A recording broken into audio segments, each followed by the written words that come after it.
Baik, kita mula insya-Allah. Bismillahirrahmanirrahim.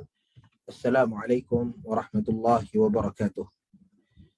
Alhamdulillahirabbil alamin wassalatu wassalamu ala nabiyyina Muhammadin wa ala alihi wa ashabihi ajma'in wa ba'd.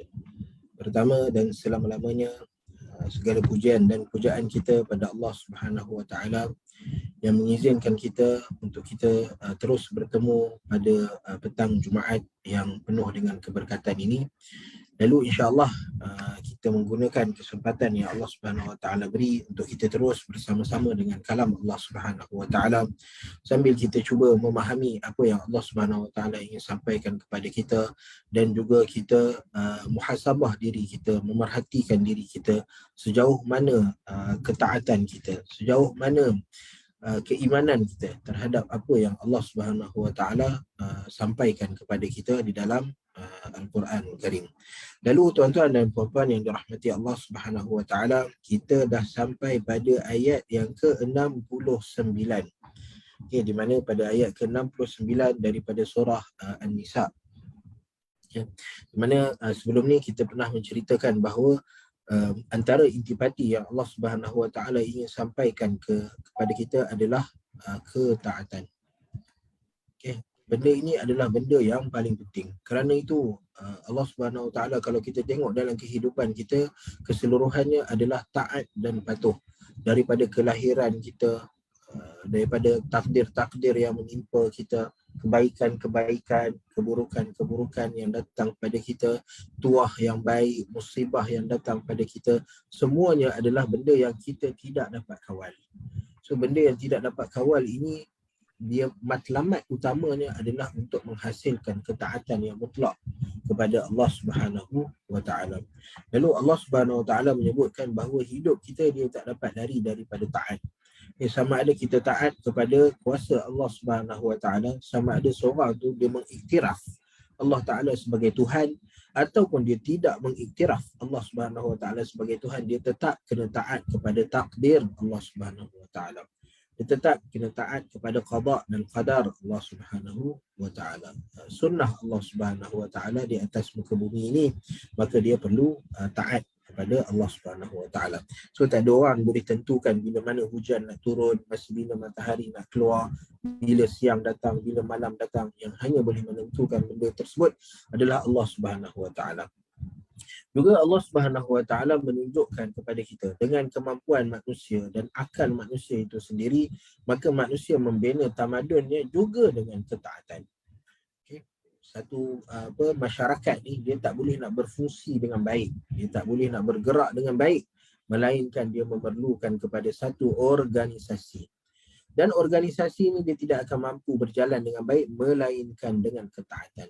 Ambillah sebesar-besar organisasi, katalah kita ada negara. Maka negara memerlukan pemimpinnya. Katalah kita ada masyarakat. Masyarakat perlukan pemimpinnya. Dan kita ada keluarga. Keluarga perlukan pemimpinnya. Dan setiap daripada pemimpin ini perlukan kepada ketaatan. Perlukan kepada ketaatan. Kerana tu, dan ketaatan ni adalah benda yang berat bagi manusia, sangat berat bagi manusia. Sebab apa? Sebab manusia ni secara fitrahnya dia diciptakan untuk bebas. Tangan dia yang boleh bergerak, kepala dia yang boleh bergerak bebas dalam kefahaman kita lah. Maksudnya kita merasakan bahawa kita bebas. Okey. Sedangkan hakikatnya kita tak bebas. Kita berada di bawah kuasa Allah Subhanahu Wa Taala, ketentuan Allah Subhanahu Wa Taala, kita tak bebas. Tetapi kalau kita pandang dari sudut pandangan kita sebagai manusia, maka kita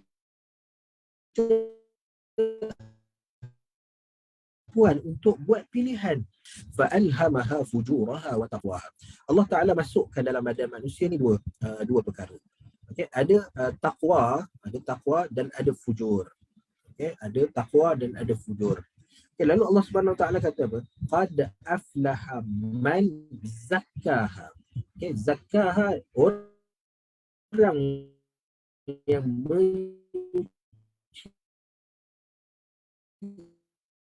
menyucikan diri dia. Maksudnya dia memilih dan dia yang membentuk diri dia. Okay? Dia yang masukkan diri dekat tempat yang bersih agar dia suci. Okay? Maksudnya dia yang melakukan benda itu sendiri. Okay, so Allah Subhanahu Wa Taala kata manusia ada pilihan. Ya, dan kerana pilihan yang ada pada manusia ni lah, manusia dia menyangka bahawa dia bebas. Okay? Sebab tu sekarang ni bila mana kita mula peringatkan manusia bahawa di sana adanya had dan batasan, adanya sempadan terhadap kehidupan manusia itu secara umum, perbuatan dia, pertuturan dia, pergerakan dia, semua ada batasan. Maka sebahagian daripada manusia dia tak dapat terima benda ni. Maka bila dia tak dapat terima benda ni, maka keluarlah kempen-kempen freedom of sekian dan sekian, freedom of speech, freedom of journalism, freedom of kebebasan untuk berfikir, kebebasan untuk berkata-kata. So mereka merasakan bahawa ini adalah milik mereka, kebebasan adalah milik mereka. Walau bagaimanapun dia bukanlah kalaulah ada di kalangan orang yang beriman pada Allah Subhanahu Wa Taala merasakan bahawa diri dia bebas tanpa had dan sempadan, maka ketahuilah bahawa keimanan dia ada masalah sikit. Sebab apa? Keimanan kita pada Allah Subhanahu Wa Taala bergantung kepada ketaatan kepada Allah Taala. Sebab tu antara aspek penting yang Allah Subhanahu Wa Taala tekankan dalam Al-Quran adalah ketaatan. Wa ma kana lil mu'minin wala mu'minatin idza qada Allah wa rasuluhu amran an yakuna lahumul khiyaratu min amrihim. Tidak wajar bagi mana-mana orang yang beriman kepada Allah Subhanahu Wa Taala, mana-mana orang yang beriman kepada Nabi sallallahu alaihi wasallam untuk mencari option lain apabila telah datang perintah Allah Subhanahu Wa Taala dan telah datang perintah Nabi sallallahu alaihi wasallam. So ini adalah benda yang sangat-sangat penting. Benda yang sangat penting antara hubungan kita dengan Allah Subhanahu Wa Taala. Kalau dalam masyarakat dan negara tidak ada ketaatan, maka kita boleh tengok macam mana keadaan negara-negara yang tidak ada ketaatan. Rakyatnya memusuhi pemimpin dia, memburukkan pemimpinnya di luar tuan rakyat dia nak mempertahankan negara, masyarakat. Okay, kalau dekat katalah saya duduk dekat Taman Melati contohnya, di Taman Melati ni ada adun dia, ada ahli parlimen dia, tetapi kalau orang tak taat pada perkara-perkara yang baik, perkara yang hanya kerana tak sukanya dia kepada pemimpin-pemimpin, maka kita akan dapat melihat kerosakan dalam masyarakat. Begitu dalam keluarga. Dalam keluarga, anak-anak tak suka dengar cakap ayah. Kita pernah melalui fasa tersebut. Fasa kita kecil, lalu ibu kita bagi arahan, ayah kita bagi arahan, dan ia sangat membebankan bagi kita. Cikgu kita bagi arahan. Dan kadang-kadang kita berat, hatta arahan yang simple sekalipun, tolong buang sampah, pergi solat, benda-benda yang benda yang ringan, yang bila kita dah besar kita kata kenapalah budak-budak ni tak nak buat. Okay, tapi kita melalui fasa yang sama tanpa ada ketaatan, maka kita akan melihat kacau bilau dan porak-perandanya sesuatu binaan masyarakat itu. Ya, fa'alhamaha fujuraha wa taqwaha qad aflaha man zakkaha wa qad khaba man dassaha. Dan begitu juga pilihan orang yang pilih untuk takwa pada Allah Subhanahu Wa Taala dan orang yang pilih untuk fujur. Okay, setiap manusia ini diberikan pilihan. Cuma manusia kena tahu pilihan yang dia lakukan ada had dan sempadan dia. Ada had dan sempadan dia. Di mana sempadan ini adalah sempadan ketaatan. Okay, ketaatan kepada Allah Subhanahu wa Ta'ala. Walaupun kita mampu buat lebih daripada sempadan yang diletakkan, tapi kita tak melepasi sempadan ini kerana ketaatan kita pada Allah Ta'ala. Okay, lalu dalam proses menceritakan ketaatan, Allah Ta'ala cerita tentang pentingnya taat. Ya. Allah Ta'ala cerita tentang siapa yang perlu ditaati. Allah Ta'ala cerita bagaimana untuk kita mentaati. Dan kemudiannya pada akhirnya Allah Subhanahu wa Ta'ala dengan sifatnya yang maha pengasih, yang maha penyayang, Allah Ta'ala memberi ganjaran kepada siapa yang ada padanya sifat taat. Allah Subhanahu wa Ta'ala minta kita buat sesuatu, dan Allah Subhanahu wa Ta'ala kata hubungan kita dengan dia adalah dia Tuhan dan kita hamba.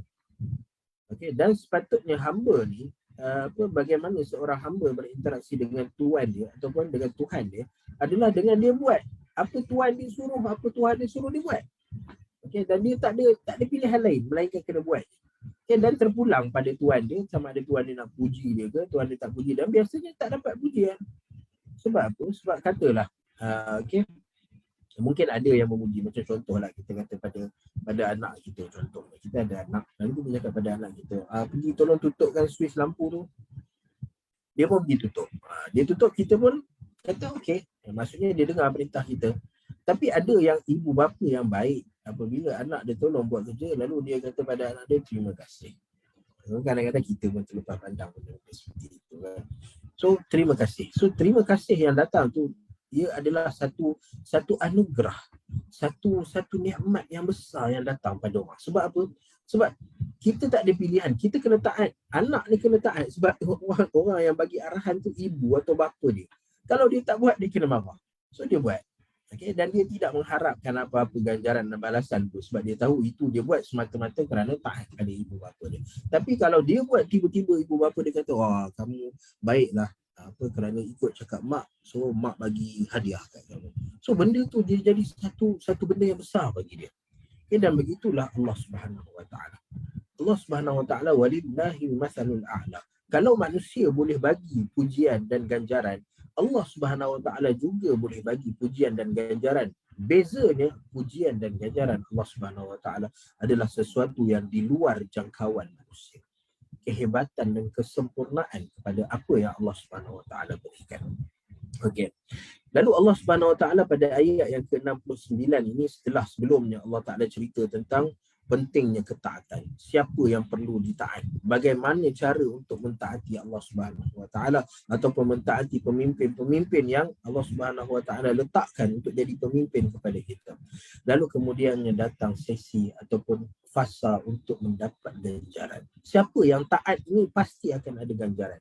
Maka Allah Subhanahu wa Ta'ala menyebutkan dalam ayat yang kita dah baca pada sesi yang lepas, ayat 69. Wa man yuti'illaha war rasul. Barang siapa yang mentaati Allah Subhanahu wa Ta'ala dan rasulnya. Okay? Dan rasul dekat sini datang dengan alif lam.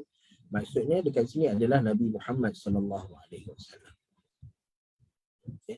Ayat ini ditujukan kepada kita, umat Nabi sallallahu alaihi wasallam. Fa ulaika ma'al ladina an'ama Allahu alaihim. Maka mereka akan bersama-sama dengan orang yang an'ama Allahu alaihim. An'ama maksudnya ya Allah Ta'ala beri nikmat. Okay. Ayat ini adalah syarahan ataupun pendetailan kepada ayat surah Al-Fatihah. Bila mana dalam surah Al-Fatihah Allah Subhanahu wa Ta'ala, kita minta pada Allah Subhanahu wa Ta'ala, ihdinas siratal mustaqim. Ya Allah, tunjukkanlah kami jalan yang mustaqim, jalan yang engkau nampak ia jalan yang kukuh, yang kuat, jalan yang benar sampai kepada kamu ya Allah, dan jalan yang ada nilai untuk sampai kepada kamu ya Allah. Okay, lalu Allah Subhanahu wa Ta'ala sebut siratal ladzina an'amta 'alaihim. Okay, iaitu jalan-jalan orang-orang yang engkau beri nikmat kepada mereka. Okay, lalu kita nak tahu siapa dia manusia yang Allah Ta'ala beri nikmat. Sedangkan nikmat Allah Subhanahu wa Ta'ala ni Allah Ta'ala bagi pada semua makhluk Allah Subhanahu wa Ta'ala. Manusia ke tak manusia ke, semua dapat nikmat Allah Ta'ala. Tapi bila mana Allah Ta'ala spesifikkan siratal ladzina an'amta 'alaihim. Okay? Ada orang-orang tertentu yang Allah Ta'ala kata memang dia orang ni hidup dalam kenikmatan. Ya Allah Ta'ala sentiasa bagi nikmat pada mereka. Okay? Apa benda yang datang pada mereka pun mereka pandang benda itu sebagai nikmat dan memang Allah Ta'ala bagi benda itu sebagai nikmat untuk mereka. Lalu kita nak tahu siapa dia orang-orang yang mendapat nikmat daripada Allah Subhanahu Wa Ta'ala ini. Maka di sini Allah Subhanahu Wa Ta'ala menyebutkan siapa dia orang-orang yang mendapat nikmat. Yang pertama adalah An-Nabiyyin. An-Nabiyyin maksudnya adalah para anbiya, para nabi. Was-Siddiqin. Okey, as-Siddiqin datang daripada perkataan sadaqah. Mungkin kita pernah dengar kan perkataan Abu Bakar As-Siddiq. As-Siddiq sampai sini je, tapi Siddiqin maksudnya ramai. Maksudnya orang-orang yang bertaraf Abu Bakar As-Siddiq.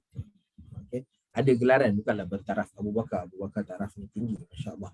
Okay, tapi orang-orang yang mendapat gelaran seperti Abu Bakar As-Siddiq, orang ini ramai. Tapi apa maksud As-Siddiq? As-Siddiq datang daripada perkataan sadaqah. Sadaqah maksudnya benar. Okay, kerana itu perbuatan kita membenarkan. Okay, membenarkan perbuatan kita memberi sedekah. Okay. Itu adalah tanda kita membenarkan keimanan kita pada Allah Subhanahu Wa Taala. Okay, sebab antara benda yang beban bagi manusia ni, berat bagi manusia ni adalah benda yang menjadi milik dia untuk dikeluarkan. Okay, nak bagi pada orang, ada kereta nak bagi free kat orang, nak bagi kat orang mungkin bagi pinjam tapi kena isi minyak, nak bagi pada orang ni satu benda yang kita tak selesa, kita takut. Hatta kalau bagi pinjam pun kita duk fikir apa jadi kat kereta aku ni, apa. Kita duk tanya, duk call, duk WhatsApp. Untuk apa? Untuk kita pastikan bahawa barang kita tu terpelihara dan terjaga. So susahnya untuk kita bagi sesuatu kepada orang lain.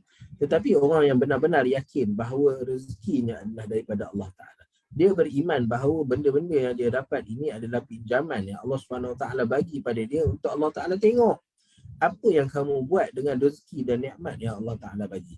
Allah Ta'ala suruh dapat harta yang banyak seperti mana orang dapat ilmu yang banyak untuk disebarkan kepada orang. Begitu juga untuk bila dapat harta yang banyak untuk diberikan kepada hamba-hamba Allah Subhanahu Wa Taala yang lain. Sebab tu sedekah ini adalah satu bentuk membenarkan keimanan kita pada Allah Subhanahu Wa Taala. Lalu orang-orang, antara tanda kita boleh tengok, antara tanda yang iman kita ni adalah iman yang benar pada Allah Subhanahu Wa Taala adalah apabila kita tidak ada rasa beban untuk bersedekah. Bahkan tengok seperti para sahabat Nabi radhiyallahu taala anhum, ada je peluang untuk bersedekah, maka mereka bukan setakat bagi sedekah tapi berlumba-lumba, bersaing untuk siapa bagi lagi banyak sedekah.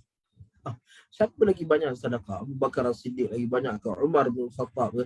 Tengok Abu Bakar As-Siddiq bagi harta yang banyak, Umar pun bagi juga, tapi rupa-rupanya tak sampai tahap Abu Bakar bagi semua, Umar bagi separuh saja daripada harta dia.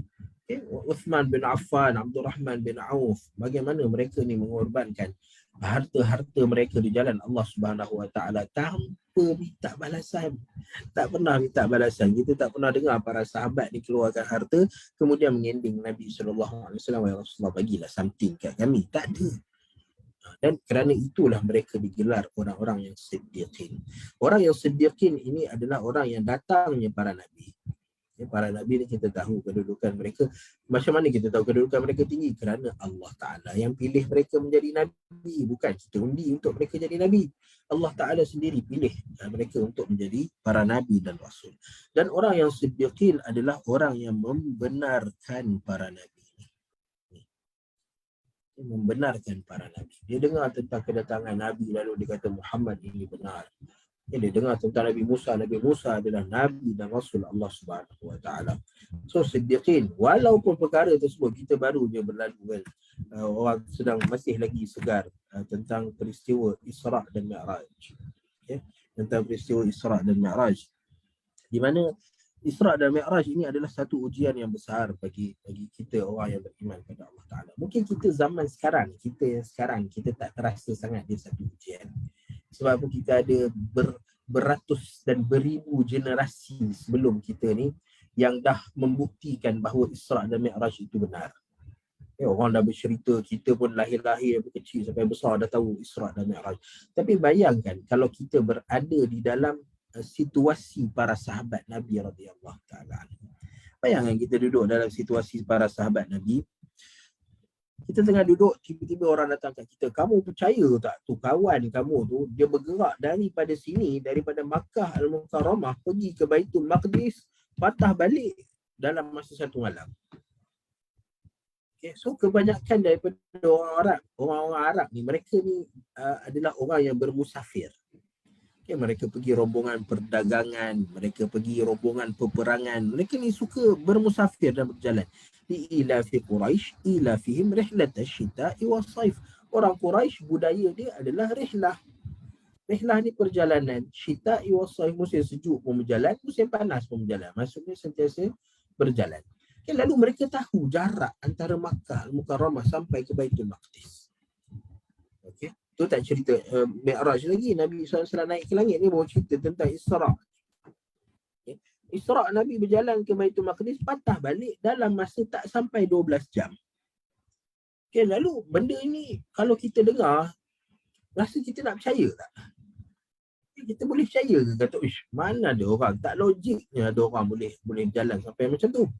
Okey, sebab tu benda bila datang berita tentang Isra' dan Mi'raj ni, dia menggemparkan dan menggetarkan hati orang-orang yang beriman pada Allah Subhanahu Wa Taala. Okay, sebelum ni mereka yakin Nabi adalah 100%, tapi bila peristiwa ada dakwaan bahawa Muhammad ini mendakwa bahawa dia bergerak daripada Makkah pergi Baitul Maqdis, patah balik pula tu dalam masa 12 jam. Kalau sekarang mungkinlah dengan kapal terbang yang ada, mungkin boleh boleh 2-3 round kot untuk kita pergi dan balik. Tapi pada zaman tu memang sukar untuk percaya. So kalau kita berada dalam situasi seperti itu, bagaimana rasanya kita? Sebab tu orang yang berjaya dalam ujian ini, orang yang terus percaya Nabi SAW, terutama Abu Bakar As-Siddiq. Abu Bakar As-Siddiq kata apa? Kalaulah Muhammad kata dia bergerak lagi jauh daripada itu pun aku percaya. Kerana Muhammad ini terkenal dia bukan seorang pembohong. So kerana itu mereka ni digelar As-Siddiqin, orang yang membenarkan para nabi dan rasul, membenarkan apa yang Allah Subhanahu Wa Taala turunkan kepada mereka. Datang kepada mereka Al-Quran, mereka bukan persoalkan, mari kita tengok kesesuaian Al-Quran dengan masyarakat sekarang, tak ada. Tapi apa yang mereka baca, apa Allah Ta'ala nak sampaikan? Allah Ta'ala sampaikan A, maka kita buat A. Masyarakat tak suka A, kita ubah masyarakat supaya dia ikut A. Okay, bukannya kita ubah ayat Al-Quran supaya sesuai dengan masyarakat. Itu terbalik. So ini golongan As-Siddiqin. So mereka ini adalah orang-orang yang an'amallahu alaihim. Kita macam mana nak tahu bahawa kita dapat nikmat ke tak? Maka jadilah salah seorang daripada mereka ni. Nak jadi para nabi tak boleh dah. Okay. Nabi dah habis dah dengan kewafatan Nabi SAW, maka berakhirlah para anbiya. Okay. Dan orang-orang siddiqin, dan kebanyakan mereka adalah pengikut para nabi. Okay. Mengikut para nabi yang hidup sezaman dengan para nabi ini, lalu mereka membenarkan dakwah para nabi dan mereka membenarkan ajaran yang dibawa oleh para nabi, terutama melalui kitab-kitab yang Allah Subhanahu Wa Taala turunkan.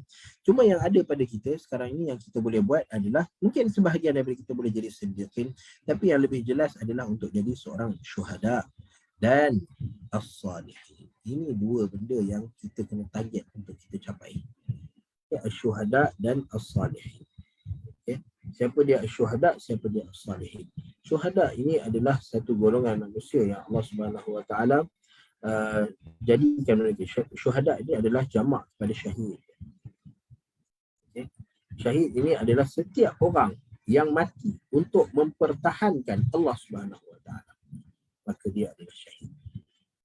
Okay. Yang mempertahankan Allah Subhanahu Wa Taala.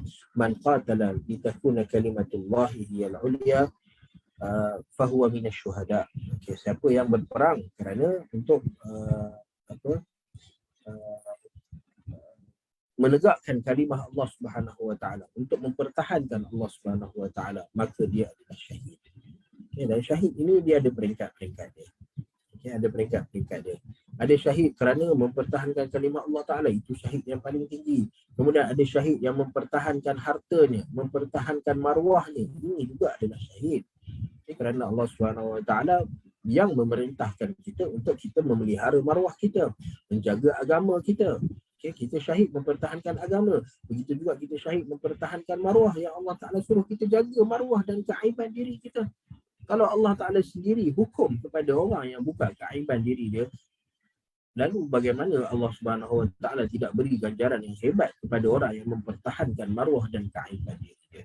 Maka siapa yang mati, maka dia syahid. Harta ni Allah Subhanahu Wa Ta'ala bagi amanah kepada orang ni, tiba-tiba ada orang nak rebut amanah ni daripada dia. Sebab tu Nabi SAW sebut kepada orang yang nak rebut amanah daripada orang lain. Nabi kata kepada Uthman ibnu siapa penjaga kunci Kaabah. Nabi kata kepada dia, la yanza'uha minkum illa zalimun. Khuzuha khalidatan talidatan la yanza'uha minkum illa zalimun. Kamu akan pegang kunci Kaabah ni, kamu yang diberi amanah untuk jaga benda ni. Lalu la yanza'uha minkum illa zalimun. Tidak ada orang yang dapat ambil benda ni dan rampas benda ni daripada kamu melainkan orang yang zalim. Harta Allah Ta'ala bagi, ilmu Allah Ta'ala bagi adalah amanah Allah Ta'ala bagi pada kita. Allah Ta'ala tengah bertanggungjawabkan kita dengan sesuatu, tiba-tiba ada orang lain dia cuba nak rampas benda tu. Dia cuba nak melanggar tanggungjawab yang Allah Ta'ala tengah bagi pada kita. Maka mempertahankan benda itu adalah syahid di sisi Allah Subhanahu Wa Ta'ala. Begitu juga orang yang mana-mana orang yang berdepan dengan situasi di mana dia memelihara diri dia, memelihara agama Allah Subhanahu Wa Ta'ala, maka dia dikategorikan sebagai syahid. Contoh dia melahirkan seorang yang beriman pada Allah Subhanahu Wa Ta'ala, ibu-ibu yang mengandung, yang nak melahirkan anak. Lalu kenapa mereka diberi gelaran, kenapa mereka diberi title syahid?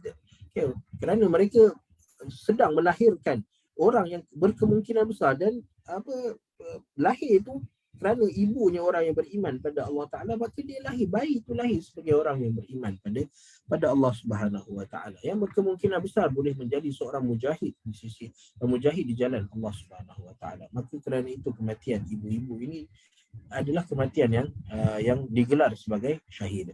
Walau bagaimanapun, satu perkara yang kita kena tahu, Allah Subhanahu Wa Ta'ala menetapkan bahawa syuhada ini ada prosesnya dan ada orang-orang yang mendapat title-nya. Walau bagaimanapun di sana ada larangan. Ada larangan daripada Nabi SAW untuk kita isbatkan syahid ini kepada selain orang-orang yang berjuang di jalan Allah Subhanahu Wa Ta'ala. Orang yang berjuang di jalan Allah Subhanahu Wa Ta'ala, kita yakin tanpa keraguan bahawa jika mereka mati, mereka syahid. Dalam hati diorang yang meninggal dunia, yang mati dalam peperangan tu, diorang beriman ke tak beriman ke, itu urusan mereka dengan Allah Subhanahu Wa Ta'ala. Tetapi kita yakin bahawa mereka ini syahid di jalan Allah Subhanahu Wa Ta'ala, maka kita boleh namakan mereka sebagai syahid atau syuhada. Tetapi selain daripada mereka, dalam situasi yang bukan dalam peperangan antara orang Islam dan melawan dengan musuh Islam, maka kita sesekali kita tidak boleh memberi gelaran secara jazam. Jazam ni maksudnya secara pasti bahawa orang ini confirm adalah orang syahid. Diberi gelaran asyahid sekian, asyahid sekian. So kita tak boleh nak bagi gelaran itu, melainkan kalau kita tahu benar-benar dan yakin bahawa dia mati kerana berperang di jalan Allah Subhanahu Wa Ta'ala. Sebab tu kita guna ayat yang lebih beradab dengan Allah Subhanahu Wa Ta'ala. Kalau kita dengar orang dan kita rasa dia ni orang syahid, kita guna perkataan nahsibuhu syahida. Nahsibuhu syahida. Kami bersangka baik, kami kuat sangkaan kami bahawa dia ini nahsibuhu syahida. Dia untuk orang syahid. Tetapi untuk mana-mana orang yang kita sedang puji dia. Maksudnya katalah kita kenal si A. Kita kenal si A. A ni seorang yang soleh. Kenal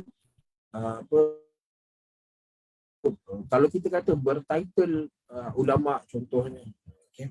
So kita nampak kebaikan yang banyak sangat pada orang ni. Lalu kita nak puji, kita letakkan sekali ucapan yang lebih beradab. Ahsibuhu kazalik. Nahsibuhu kazalik. Aku menyangkakan, kuat sangkaan aku bahawa dia ni adalah alim. Kuat sangkaan aku bahawa dia ni adalah salih. Kuat sangkaan aku bahawa dia ni adalah syahid. Gunakan ayat ini. Sebab tu kita tengok antara budaya para ulama ni, apabila mereka memuji, maka ahsibuhu kadzalika wallahu hasibuhu wala uzakki 'ala Allahi ahada. Tengok ayat mereka. Mereka tidak memuji. Bagaimana kita nak recommend seseorang di hadapan Allah Subhanahu Wa Taala? Sebab pujian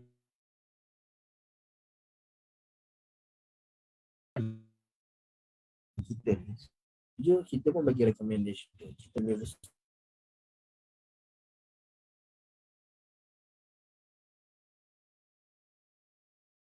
pun ada recommendation kita dengan yakin kita bagi tahu kat orang lain bahawa dia ni adalah seorang yang baik.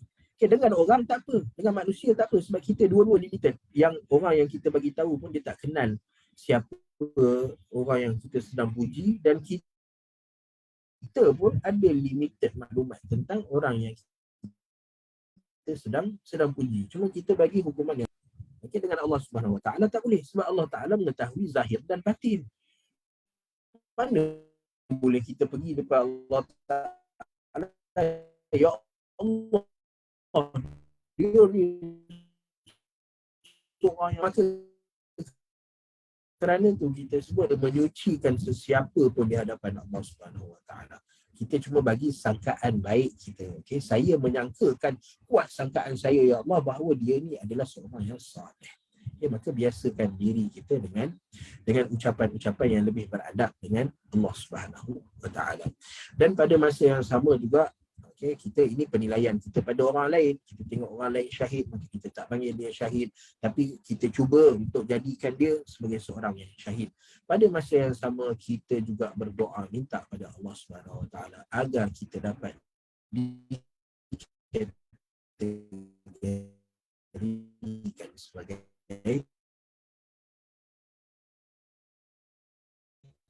ini.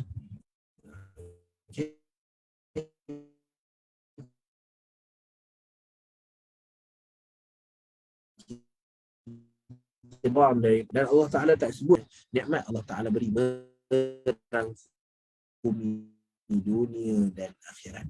Dunia dan akhirat. Bayangkan, dekat dunia kalau dia dapat nikmat, itu sangat baik. Dan dekat akhirat kalau dia dapat nikmat, itu kemuncak kegembiraan. Kita nak dapat nikmat dekat akhirat tu. So nak dapat nikmat pada akhirat, kena jadi salah seorang daripada orang ini. Wassalihin, dan satu lagi kumpulan manusia yang mendapat nikmat daripada Allah Subhanahu Wa Taala adalah orang-orang yang salih. Orang-orang yang salih. Siapa dia orang salih? Kita nak tengok. Kita doa ya Allah, jadikanlah aku, Allahumma ja'alni minat tawabin, ja'alni minal mutatahhirin, waj'alni min ibadikas salihin. Ya Allah, jadikanlah aku di kalangan hamba-hamba yang salih. Okay. Apa lagi doa untuk kita jadi salih? Mana kita berdoa, kita mengharapkan diri kita untuk jadi salih. Okay, cuma persoalan dia ialah salih ni apa? Macam mana jadi salih? Siapa yang dapat layak gelaran salih? Dia dapat salih. Siapa dia orang yang salih? Okay. Orang yang salih ini ada dua. Ini adalah orang-orang yang hidup ni setiap ada keikhlasan pada Allah Subhanahu Wa Taala. Okey, ada keikhlasan pada Allah Subhanahu Wa Taala, maka itu adalah antara ciri orang yang salih. Okay. Bila buat sesuatu, buat kerana Allah Subhanahu Wa Taala. Buat sesuatu, buat kerana mengharapkan ganjaran daripada Allah Subhanahu Wa Taala. Bila buat sesuatu, buat kerana takut kepada kemurkaan Allah Subhanahu Wa Taala. Maka keikhlasan inilah yang membentuk peribadi yang salih. Okay, kalau kita buat kerana malu dengan orang, maka itu tidak menjadikan kita saleh. Ya, saleh ada keikhlasan. Dan yang kedua, saleh ini adalah muwafaqah. Al-muwafaqah. Bertepatan. Okey, soalan dia bertepatan dengan apa?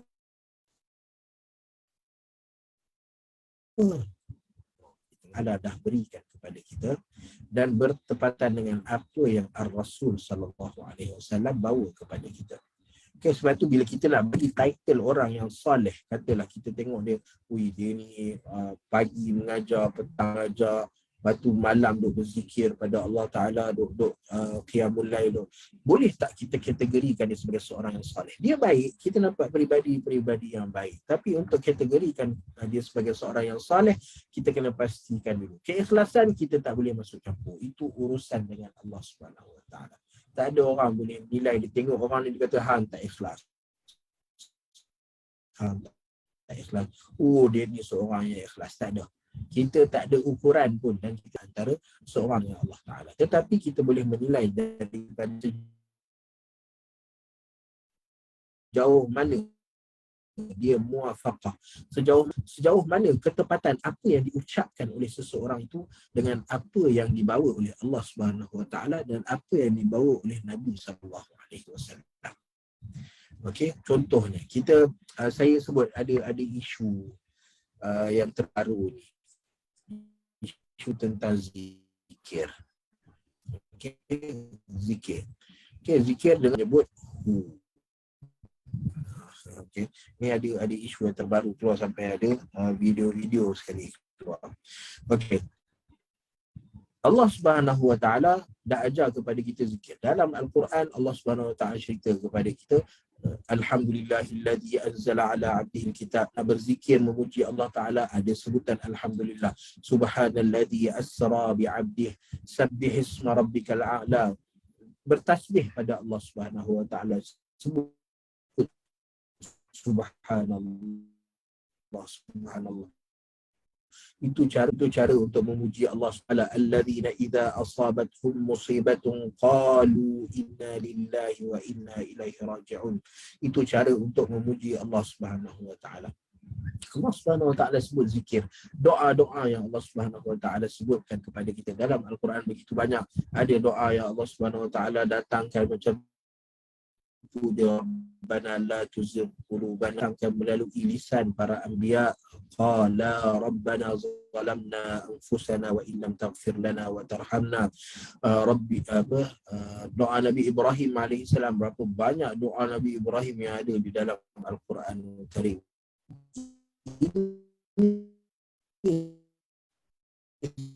Semua adalah zikir-zikir yang Allah datangkan para Nabi Muhammad sallallahu alaihi wasallam. Kita fokus kepada kita ni sebagai umat Nabi tertentu, Nabi Muhammad sallallahu alaihi wasallam. Lalu datang Nabi sallallahu alaihi wasallam, Nabi ajar pada kita zikir macam ni. Nak tidur ada zikir dia, nak makan ada zikir dia, nak berjalan pergi ke masjid ada zikir dia, bangun daripada tidur ada zikir dia. So ada zikir-zikir yang Nabi SAW ajar kepada kita. Okey, sangat banyak. Tapi kemudiannya datang orang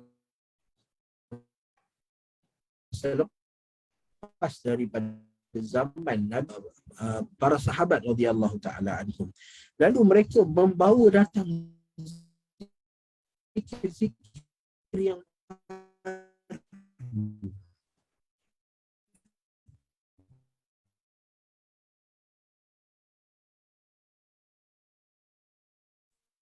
seperti ini. Ada zikir-zikir yang kita boleh terima. Okey, sebab apa zikir ni pada alhamdulillah sebab apa? Okey, Alhamdulillahirabbil alamin. Lalu ada sebutan-sebutan lain yang contohnya ashkuruka ya rabb. Okey, contoh dia punya zikir dia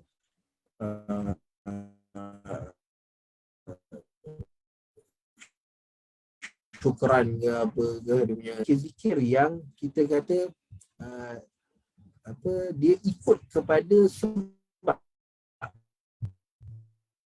Okey, sebab Allah Taala suruh berzikir, Subhanahu wa ta'ala daripada kekurangan. Sebab tu ada di kalangan para sahabat, mereka menambah pada zikir yang dah ada. Mereka menambah dan ubah pada lafaz zikir yang ada. Sebab apa? Sebab mereka faham bahawa dalam sebahagian daripada zikir ni ada tujuan-tujuan dia.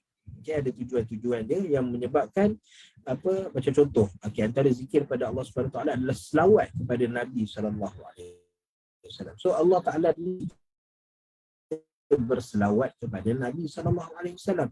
Lalu datang ada orang selepas daripada zaman Nabi, dia berselawat dengan selawat yang baru, dengan selawat. Kita terima ke tak? Maka pada asalnya kita boleh terima. Okey, kita boleh terima. Okey. Walau bagaimanapun ada zikir-zikir yang tiba-tiba keluar yang tidak ada kaitan. Zikir-zikir yang tidak ada kaitan dengan asal zikir yang Allah Taala ajar kepada kita, dengan asal zikir yang Nabi sallallahu alaihi wasallam ajar kepada kita. Tak ada kaitan. Contoh bila kita sebut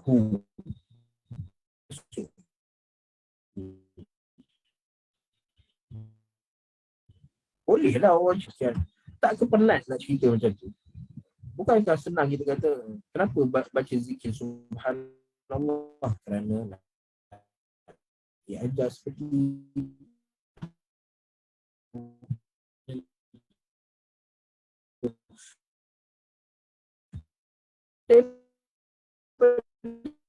kita fokus zikir itu dah lari. Dalam ibadah adalah ketaatan ni. Benda ni ketaatan. So kalau kita boleh reka kita punya sendiri, maka dekat mana konsep ketaatan tu ataupun ibadah tu, perhambaan? Allah Ta'ala suruh kita berselawat, ya ayyuhallazina amanu sallu alaihi wa sallimu taslima. Berselawatlah kamu kepada Allah Subhanahu wa ta'ala. Selawatlah kamu kepada Nabi sallallahu alaihi wasallam. So kita nak taat perintah Allah Subhanahu wa taala kerana Allah Taala Tuhan dan kita hamba. So kita nak nampakkan perhambaan. So bagaimana nak nampak perhambaan itu apabila Allah Taala kata selawat ataupun Nabi sallallahu alaihi wasallam ajar nak berselawat kepada aku macam ni caranya. Tapi datang kita bagi tahu kemudiannya nak berselawat kepada Nabi begini caranya. Bukankah kita seolah-olah kita meletakkan diri kita pada satu tahap yang sama taraf dengan Allah Ta'ala dan Rasul sallallahu alaihi wasallam. Okay. Sebab tu dalam nak jadi seorang yang soleh ini, kita kena pastikan al-muwafaqah. Semua orang boleh jadi berilmu, semua orang boleh jadi nampak hebat, tetapi bukan semua orang boleh jadi soleh. Okay. Nak jadi soleh, kita semua boleh jadi soleh. Kita tak perlukan pujian orang untuk jadi soleh. Sebab soleh ni maqam yang Allah Subhanahu Wa Taala letak untuk kita. Ada keikhlasan dan kita ikut sebiji apa yang dibawa, apa yang Allah Taala perintah pada kita, apa Allah Taala larang, apa Nabi sallallahu alaihi wasallam suruh kita bawa, maka kita akan jadi orang yang soleh. Okey. Pakai serban besar, pakai jubah, kopiah, janggut panjang, ini bukan tanda soleh.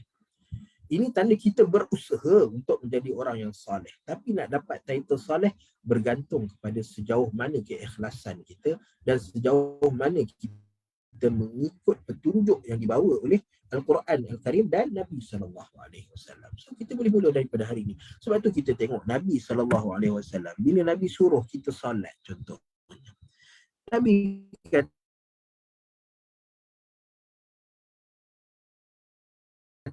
mana kamu nak solat, kamu solat. Tak.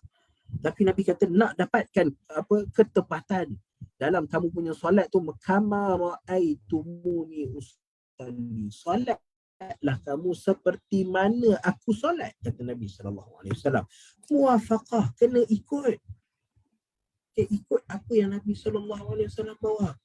Nabi kata nak pergi haji dengan umrah. Okey, kita dok tahu haji dengan umrah ada tawaf, ada sa'i.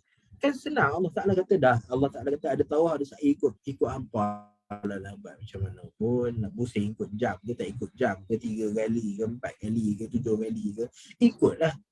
Ada orang, sebab manusia ni berbeza-beza kan. Ada yang kuat, ada yang lemah, ada yang dah berusia, ada yang muda. Okay. So ada orang Apa dia mampu, ada orang dia tak mampu. Kenapa Allah Ta'ala tak kata ikutlah macam mana kamu nak buat, terpulang pada kamu. Tapi Allah Ta'ala dah tetapkan 7 kali pusing Kaabah, 7 kali Safa dan Marwah. So sebab tu Nabi SAW bila sebut tentang haji dan umrah, Nabi kata apa? Litakhudhu anni manasikakum. Kamu nak buat ibadah-ibadah ni, ambil daripada aku, kata Nabi SAW. Kenapa Nabi kena sampai suruh ambil daripada Nabi SAW? Tengok pada Nabi SAW. Kerana Nabi nak semua orang jadi salih. Bukan hanya semua orang buat je, tapi semua orang buat dan dapat title salih. Dan kita yang nak jadi salih ni, dia tak susah. Dia tak perlu masuk 4 tahun ke pengajian agama ke, tak perlu.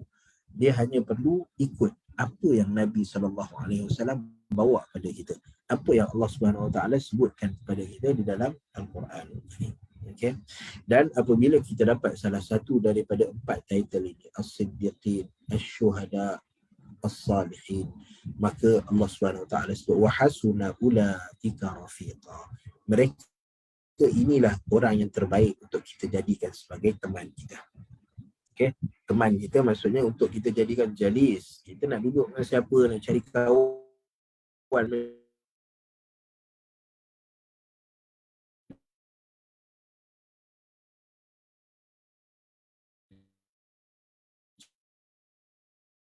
macam taraf adalah Nabi SAW buat. Nabi buat macam ni. Nabi berkata sekian dan sekian. Okay, bukan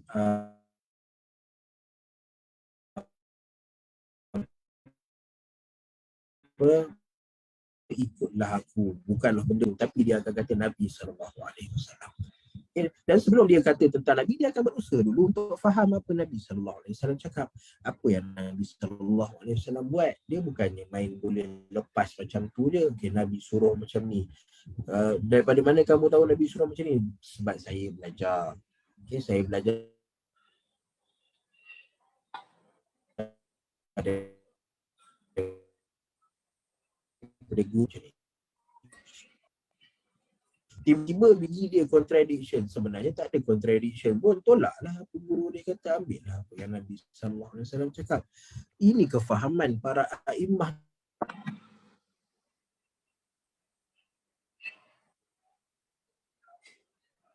dulu. Sebab yang menyalbi qaul li 'ard al-ha'id. Okay, campakkan kata-kata aku dengan sebaik-baik teman. Lalu datang persoalan pada kita. Kenapa turunnya ayat ini? Apa yang menyebabkan Allah SWT turun untuk beri ganjaran, nak ceritakan ganjaran kepada orang. Sedangkan kalau Allah Ta'ala tak ada pilihan. Kita kena taat pada Allah Ta'ala dan Rasul. Okay? So, tapi kenapa Allah SWT turunkan?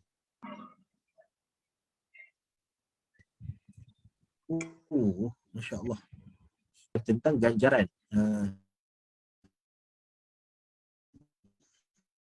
Ganjaran. Kalau ada masalah, lain nampak macam kemas dah ni.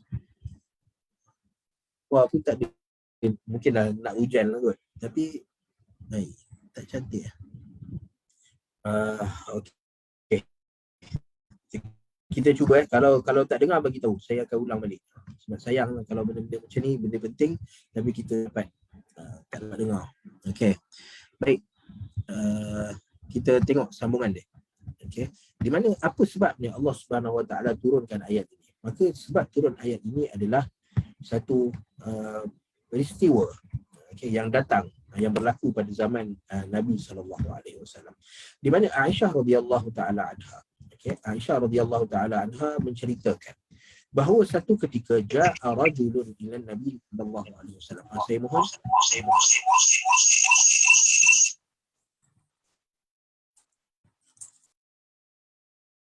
Okey, terima kasih. Okey. Ja'a rajulun ila Nabi sallallahu alaihi wasallam. Seorang lelaki datang kepada Nabi sallallahu alaihi wasallam dan berkata, "Ya Rasulullah, wahai Rasulullah, wallahi demi Allah, innaka la ahabbu ilayya min nafsi wa innaka la ahabbu ilayya min ahli wa mali wa ahabbu ilayya min waladi." Okay. Lalu lelaki ni kata pada Rasulullah, wahai Rasulullah, demi Allah, engkau manusia yang lebih aku sayang daripada diri aku sendiri, yang lebih aku cinta daripada diri aku sendiri.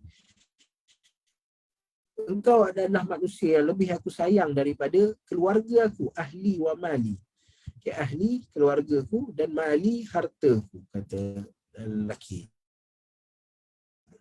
Wa ahabbu ilayya, pada anak lelaki yang aku sendiri, daripada anak dia. Terus waladi, kerana lain kan, cinta pada pun dia dengan dengan anak-anak ni kita kena adil.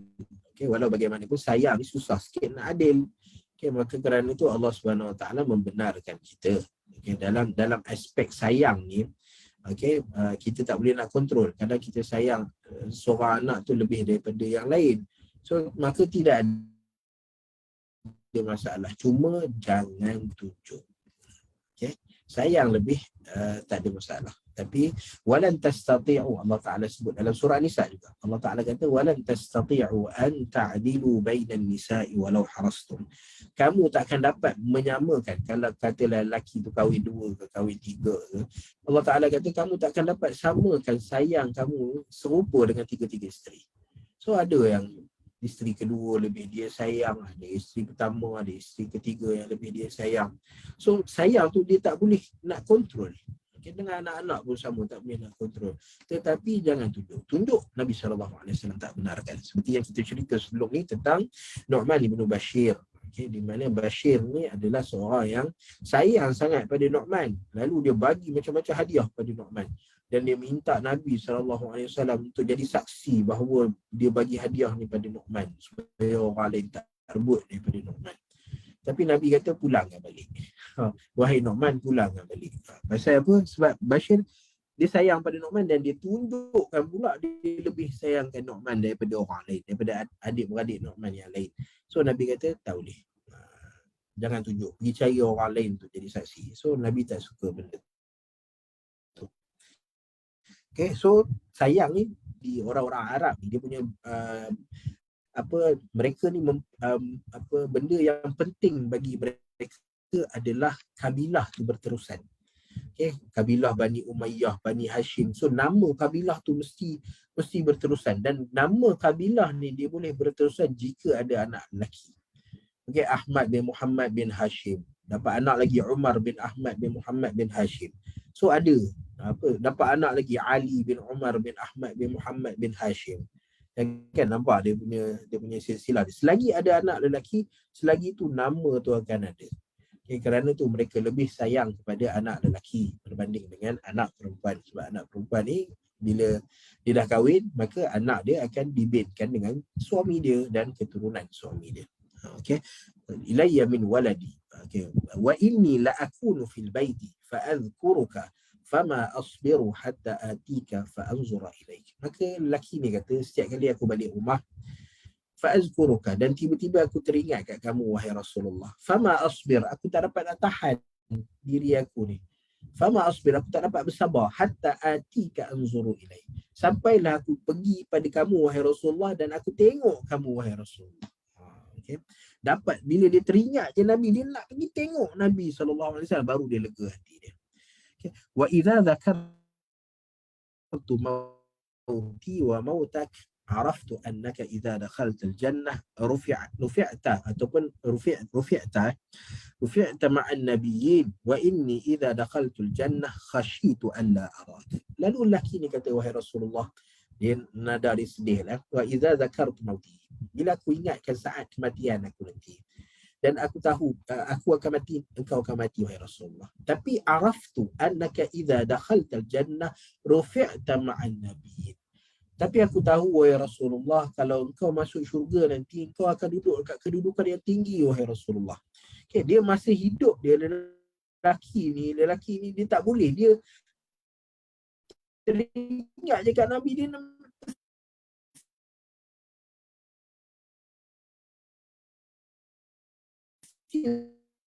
Nabi tengok Nabi SAW. Dan aku kalaulah ditakdirkan Allah Ta'ala masuk syurga, khasyitu alla arak, aku takut aku dah tak dapat nak tengok kamu wahai Rasulullah. Maka Nabi SAW, lalu Nabi tak balas apa-apa. Sebab ialah satu terkesima.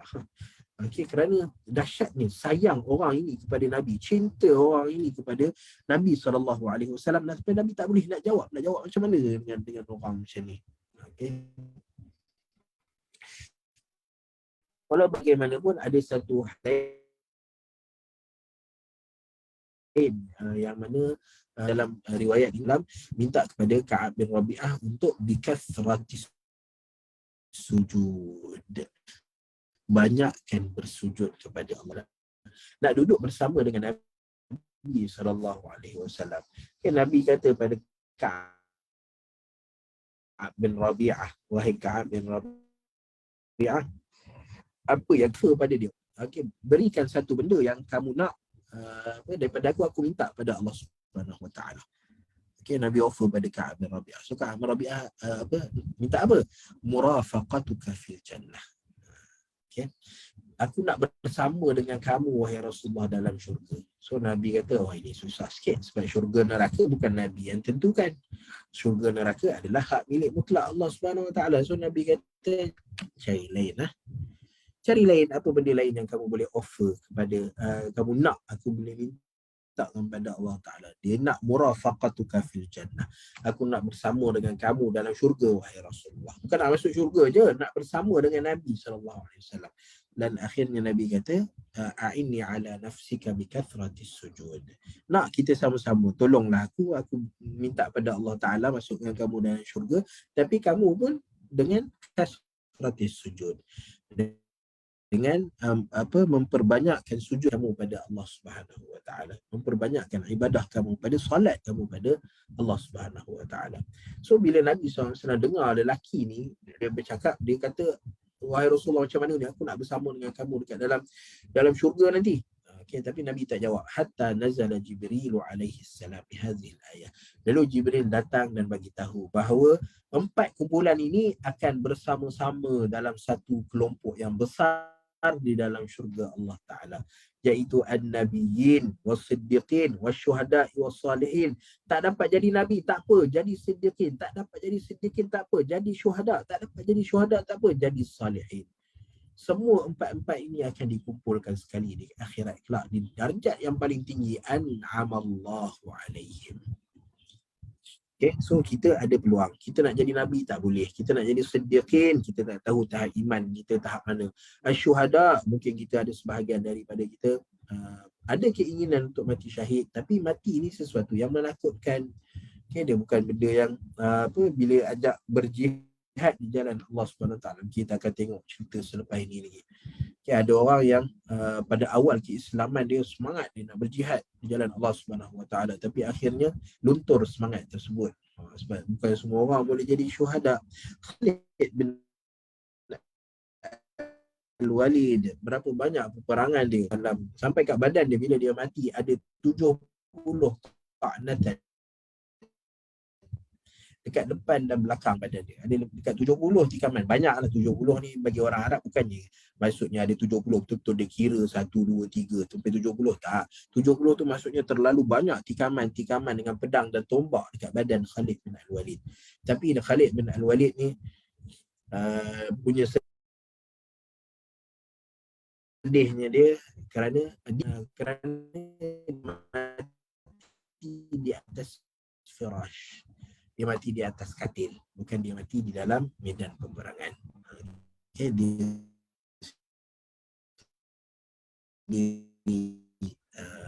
Tapi bukan semua orang berikan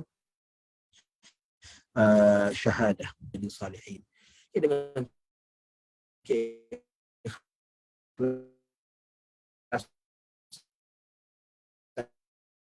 kita pada Allah SWT, nilai dan perhambaan diri pada Allah SWT, dan ikut seperti mana yang Allah SWT, maka jadilah kita di kalangan orang-orang salihin, insya-Allah.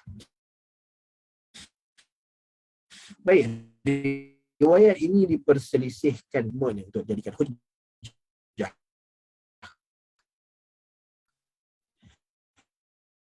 Riwayat ini ni dikeluarkan mana pun, ada sebahagian ahli ilmu kata tak boleh pakai riwayat ni, ada masalah sikit pada sanad dia. Okey, walau bagaimanapun ulama sebahagian besar ulama mutaakhirin, maka mereka ni kata riwayat ini menjadi kuat dengan himpunan riwayat-riwayat lain yang menyokongnya. Okey, maksudnya ada banyak riwayat lain. Al-Asqalani di dalam kitabnya Al-Ujab fi Bayan al-Asbab, Ad-Diya al-Maqdisi, dia Al-Maqdisi, dia tahu kat mana dia. Al-Albani dan Ahmad Syakir, mereka ini adalah orang-orang kontemporari. Al-Albani dan Ahmad Syakir. Okay, so mereka menerima riwayat yang sama, yang menyerupai, yang anha, maka ini sebabnya turun. Okey, maksudnya ada orang dia nak bersama dengan Nabi tapi dia tak dapat, lalu Allah Taala kata yang bersama dengan Nabi ada salah satu daripada 4 golongan. Para nabi bersama dengan Nabi SAW, as-siddiqin bersama dengan Nabi, asy-syuhada dan as-salihin adalah orang-orang yang bersama dengan Nabi SAW. Okey, so itu ayat 69 daripada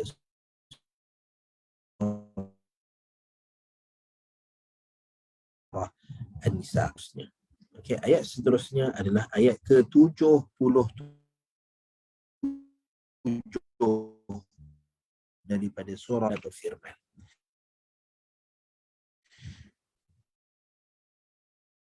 A'udzu billahi minasyaitonir rajim. Rahmanir Rahim. Alam tara ila alladhina qila lahum kuffu aydiyakum وأقيموا الصلاة وآتوا الزكاة فلما كتب عليهم القتال إذا فريق منهم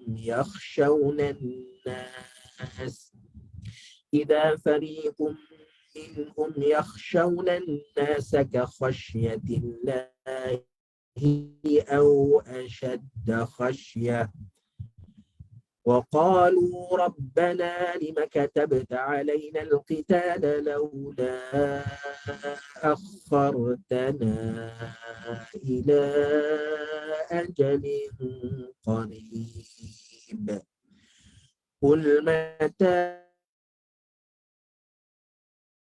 الدنيا خير لمن اتقى ولا تظلمون فتيلا.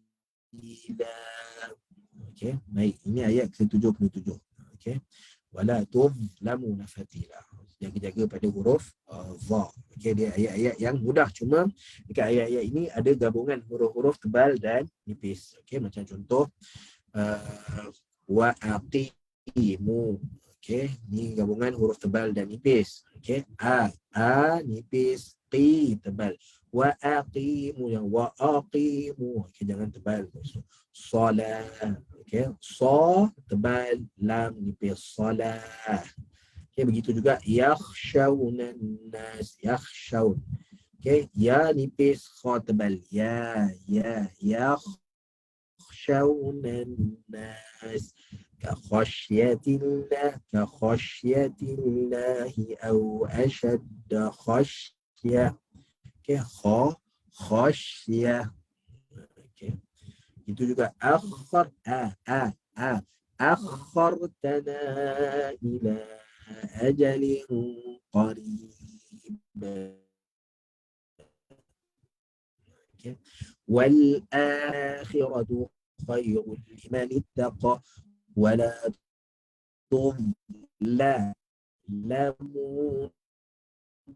fatila. Surah An-Nisa. Apa yang Allah Subhanahu Wa Taala nak sampaikan? Okey, lalu Allah Subhanahu Wa Taala menceritakan kepada Nabi sallallahu alaihi wasallam, alam tara, tidakkah kamu melihat wahai Muhammad, ilal ladzina qila lahum. Okey, tengok kepada satu kumpulan manusia yang mana dikatakan kepada mereka kuffu aydiyakum.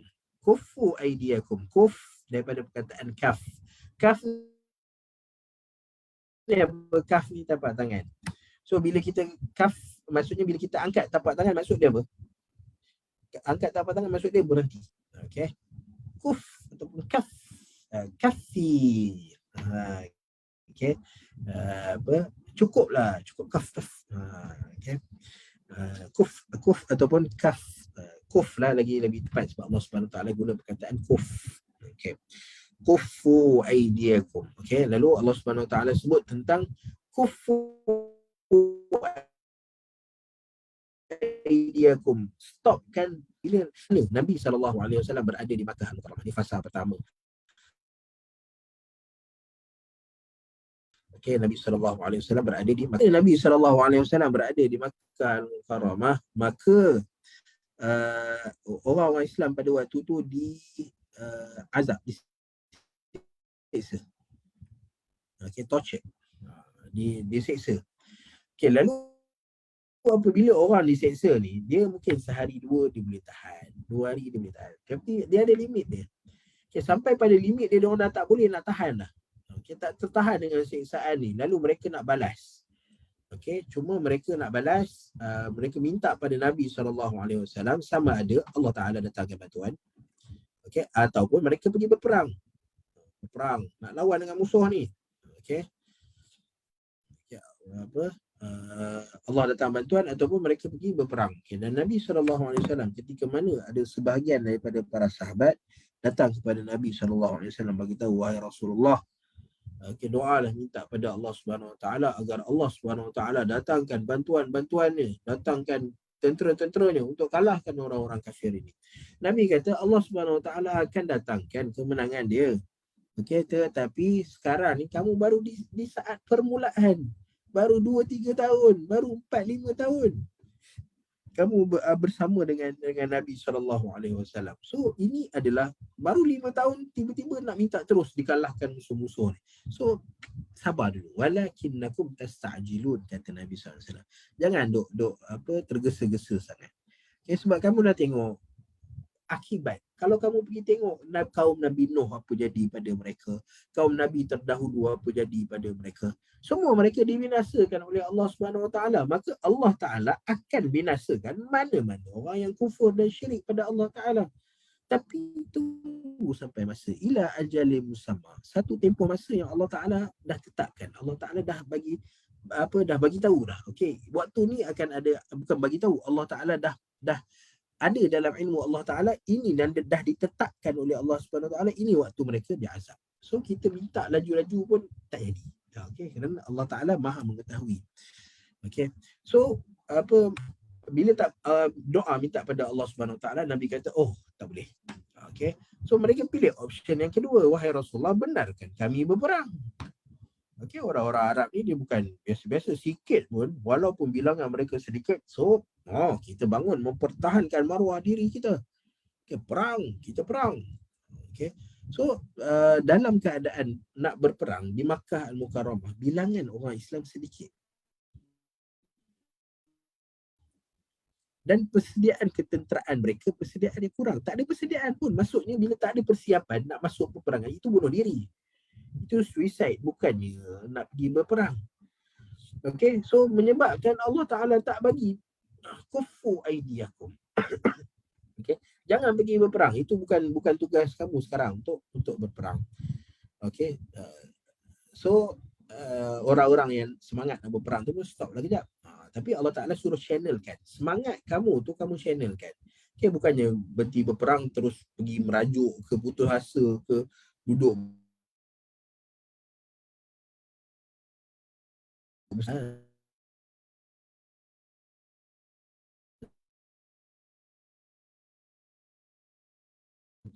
pergilah bagi buat, okay, dan berilah zakat kamu. Okay, maksudnya Allah Subhanahu Wa Taala suruh kamu beribadah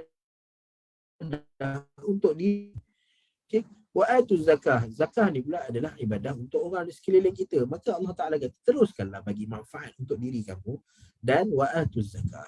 Okay, jangan masuk campur dalam situasi dekat Makkah sekarang ni. Kalau dibenarkan peperangan ni, maka dia akan jadi fitnah yang besar. Dia akan jadi satu musibah yang besar kepada umat Islam. Okay, pada waktu tu. Sebab bilangan yang sedikit, persenjataan yang kurang, tak ada persiapan, tiba-tiba nak masuk perang. So itu fitnah yang besar. Okey, seolah-olah macam bawa Nabi bunuh diri. Okey. Dan begitulah keadaannya kalau kita jumpa dengan keadaan-keadaan fitnah. Fitnah ni maksudnya dia bawa musibah kepada Islam ataupun dalam keadaan kita tak tahu mana satu betul dengan tidak. Kenapa dulunya semasa peperangan dengan nak kata Syria. Okay. Syria, ramai para ulama kata jangan join.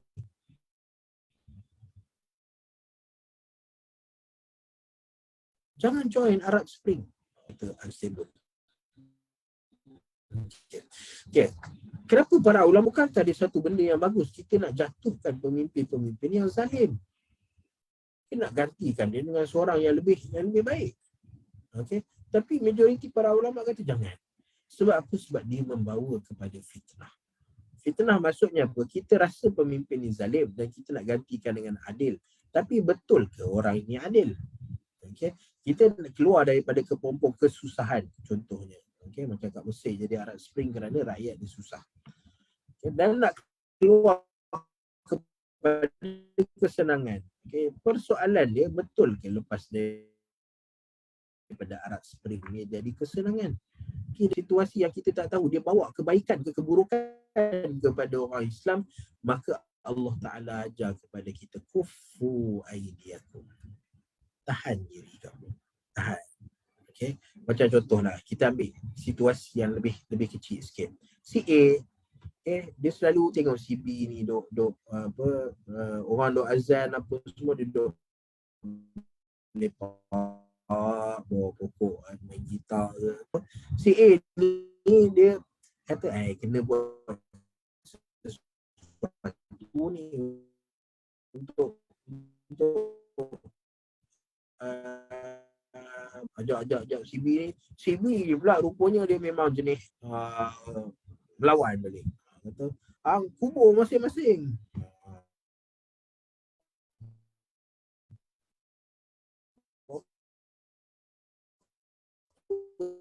Bala balik. Boy, aku ajak kau kubur. Baik, kau macam ni balas kat aku ya. So macam tu lah lebih kurang dia punya dialog dia. Boleh jadi pengarah. Yeah. Okay. So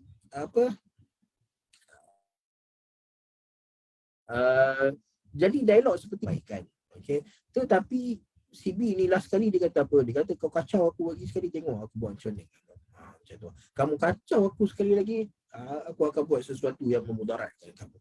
So adakah si A ni perlu meneruskan? Benda dia nak buat tu benda baik. Adakah dia perlu meneruskan dengan si B ni? Okay, maka kufu aidiakum. Dia boleh bawa fitnah, boleh bawa kepada si B ni mencederakan dia ke, si B ni membunuh dia ke, ataupun mencederakan orang yang ada kaitan dengan si A ke. Maka kita berhenti. Kufu aidiakum. Benda-benda yang membawa kepada fitnah, maka hentikan. Okay, hentikan. Sebab tu benda yang paling banyak sekali fitnah adalah media sosial. Okay, sebab tu benda yang paling selamat dalam media sosial ni ialah jangan masuk campur dalam mana-mana urusan. Okay, terutama urusan antara orang Islam dengan orang Islam. Terutama urusan-urusan yang berkaitan dengan orang Islam. Okay, macam urusan apa yang ada kaitan dengan orang Islam. Apabila ada kita tengok accident contohnya. Okay. Accident antara kereta dengan motor. Biasalah kan. Kereta bawa langgar motor. Yang ni perdebatan memang sangat hangat. Siapa yang salah? Kereta ke motor? Okay. Dan dua-dua orang tu pula katalah kita nak burukkan salah seorang daripada dua orang ni. Kita pun pilih, ada geng ni dia sokong motor, ada geng ni pula dia sokong kereta. So apa hasil dan natijah dia? Kereta dan motor yang berlanggar tu, mungkin dia orang ni dah berbaik dah. Dua orang yang berlanggar ni okey, saling berpelukan. Tapi yang duk bersembang dalam media sosial ni, dia bergaduh pula. Apa kereta macam ni, motor macam ni, semua jadi bergaduh pula. So itu menjerumuskan kita ke lembah fitnah. Tak ada gaduh, tiba-tiba jadi gaduh. Orang Islam yang elok-elok, baik, tak jumpa kawan sebelah ke dalam masjid, tiba-tiba oleh kerana benda tak ada kaitan dengan dia pun, tapi dia pula yang bergaduh. So itu fitnah. Dalam benda-benda yang membawa kepada fitnah, isu yang membawa kepada fitnah, maka kufu aidiakum, sekat, tahan diri kamu, tak payah masuk campur. Okey, tak payah masuk campur. Melainkan kalau tengok waktu tu memang tak ada fitnah dah. Seorang ni dizalimi, seorang lagi sedang menzalimi. Maka kita kena menyokong orang-orang yang dizalimi, tapi kita kena selamatkan dulu. Nabi SAW kata, unsur akhaka zaliman au mazlum.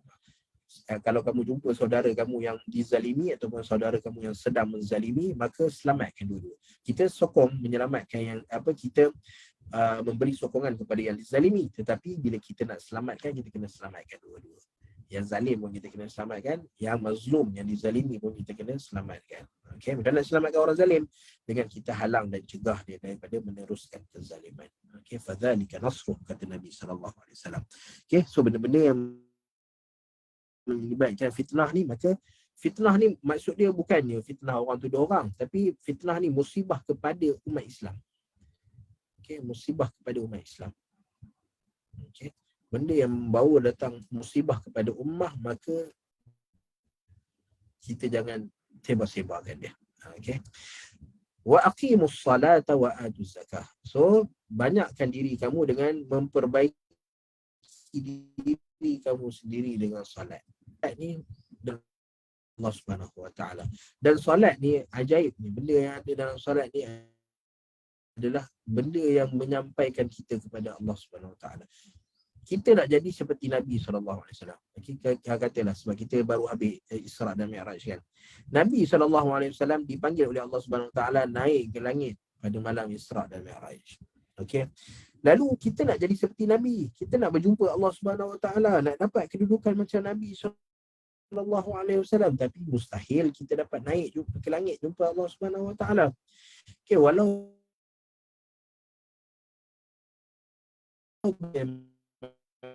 mana pun tengok Nabi SAW ke langit, lalu Nabi dah taklah bagi.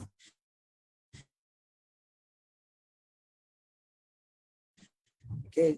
Nak naik, semua umat Muhammad boleh sampai pada Allah Subhanahu Wa Taala. Macam mana? Bila mana mereka salat. Okay. Seolah-olah Allah Ta'ala nak bagi tahu ini isyarat kepada Allah Subhanahu Wa Taala. Okey. Kalau kamu nak naik dekat macam mana Nabi SAW dekat dengan Allah Subhanahu Wa Taala, maka solatlah kamu. Okey, solatlah kamu, kerana solat inilah yang mendekatkan kamu dengan Allah Subhanahu Wa Taala. Okey. Apa ni?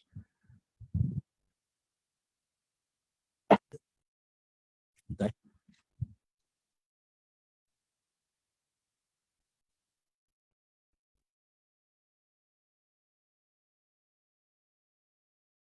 Okey, so, itu gambaran yang Allah Subhanahu Taala Nabi SAW dan umat Nabi SAW. So dirikanlah solat kerana kamu sampai pada Allah Taala, kamu nak berhubung dengan Allah Subhanahu Taala, maka dengan solat kamu. Sebab tu Nabi kata apa? Aqrabu ma yakunul 'abdu min rabbih wa huwa sajidun. Tempat paling hampir seorang tu dengan Allah Subhanahu Wa Taala adalah ketika mana dia sujud. Maka dalam sujud tu banyakkan doa kamu. Kamu nak luahkan apa, luahkan dalam solat kamu, dalam sujud kamu. Okey, dan kemudian Allah Subhanahu Wa Taala kata, dan sibukkan kamu dengan masyarakat juga. Masyarakat umat Islam, wa atuz zakah. Zakah ni harta kita, tetapi dia adalah interaksi kita dengan orang di sekeliling kita. Manfaat yang kita sedang beri kepada orang di sekeliling kita. Solat dengan diri kita sendiri, tapi zakat dengan orang lain. So Allah Subhanahu Wa Taala suruh jaga dua benda ni. Okey, lalu kemudiannya Allah Subhanahu Wa Taala menyebutkan, falamma kutiba alaihimul qital. Okey, Allah Taala kata sebelum ni apa? Wahai Muhammad, tengoklah kepada satu kumpulan manusia. Okey, semasa dia di Makkah Al-Mukarramah dikatakan kepada mereka jangan pergi perang. Tetapi apabila sampai dekat Madinah Al-Munawwarah, kutiba alaihimul qital. Okey, telah difardukan kepada mereka qital.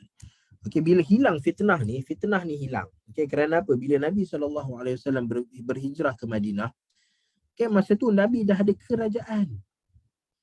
dah ada tentera, dah ada sumber ekonomi, dah boleh bergerak sendiri. Maka bila dah ada kekuatan, dah ada organisasi yang cantik, barulah Allah Subhanahu Wa Taala benarkan untuk pergi kutiba alaihimul qital. Difardukan kepada kalian, bukan hanya minta tapi difardukan. Ia adalah satu ibadah. Qital adalah satu ibadah pada Allah Subhanahu Wa Taala. Berjihad di jalan Allah Subhanahu Wa Taala adalah satu ibadah yang besar di sisi Allah Subhanahu Wa Taala. Tetapi Allah Ta'ala kata, tengok kumpulan yang tunggu je, taat je perintah Allah Ta'ala. Allah Ta'ala suruh buat apa, dia buat. Dia tak tanya benda-benda, dia tak minta benda-benda yang kemungkinan mendatangkan mudarat pada dia. Tetapi orang yang sentiasa minta nak perang lah, nak apa ya, wahai Rasulullah bagilah berat sikit. Kenapa solat solat tarawih 20 rakaat je, bagilah 36 rakaat ke 50 rakaat ke. Kerana waktu semangat dia nak segala-galanya. Tetapi apabila sampai waktu down, dia tengok idza fariqum minhum yakhshawna an-nasa ka khasyatillahi aw ashadda khasyah. Lalu kumpulan ni dikata apa? Yakhshawna an-nas. Mereka takut kepada manusia. Dulunya semangat nak perang dengan orang-orang kafir dekat Makkah Al-Mukarramah. Tapi bila sampai Madinah, mereka kata, "Oi, orang kafir ni hebat pula. Orang kafir ni power ni, wahai Muhammad, takkan kita nak pergi perang dengan orang kafir yang hebat-hebat ni. Tentera dia hebat, orang dia ramai." Maka mereka yakhshawna an-nas. Mereka jadi takut kepada manusia. Dan takut kepada manusia tu sampai ke tahap Allah Ta'ala sebut apa? Ka khasyiatillah. Samakan pula taraf takut tu dengan takut pada Allah Subhanahu Wa Ta'ala. Kalau mereka lebih takut, sebab tahu kalau tak pergi perang, Allah Ta'ala akan murka, Allah Ta'ala akan marah. Tapi apabila mereka tak nak pergi perang kerana takut kepada manusia yang yang limited power dia, maka Allah Ta'ala kata, macam mana mereka ni boleh jadikan takut kepada manusia ni sama pula dengan takut pada Allah Ta'ala. Dan ada sebahagian tu pula, asyadda khasyah, takut kepada manusia tu lebih tinggi daripada takut pada Allah Subhanahu Wa Ta'ala. So ini masalah yang besar. Lalu Allah Subhanahu Wa Ta'ala itab mereka bukan kerana takut dia saja, tapi kerana dulunya mereka minta nak perang, tapi bila dah bagi perang tak nak pula. Lalu apa mereka kata? Waqalu rabbana lima katabta alaina alqital. Dan mereka berkata, wahai Tuhan kami, kenapa bagi kami perang pula sekarang? Dulu maksudnya mereka bagi alasan. Dulu mereka dalam di Makkah Al-Mukarramah, sekarang ni dah relax, dah tenang. Kenapa pada Allah Subhanahu Wa Ta'ala? Mereka kata, wahai Tuhan, kami bukan tak nak perang, lawan Allah Subhanahu Wa Ta'ala, ini kekufuran. Mereka terima, tetapi mereka kata, laula akhartana ila ajalin qarib. Kenapa tak ia ditangguhkan ke suatu masa yang dekat sikit? Lepas tahun ke, 2 tahun ke, bagilah stabil betul-betul dulu kat sini. So itu alasan yang diberikan oleh mereka. Allah Subhanahu Wa Ta'ala tidak akan fardukan sesuatu melainkan dia di dalam kemampuan manusia tersebut.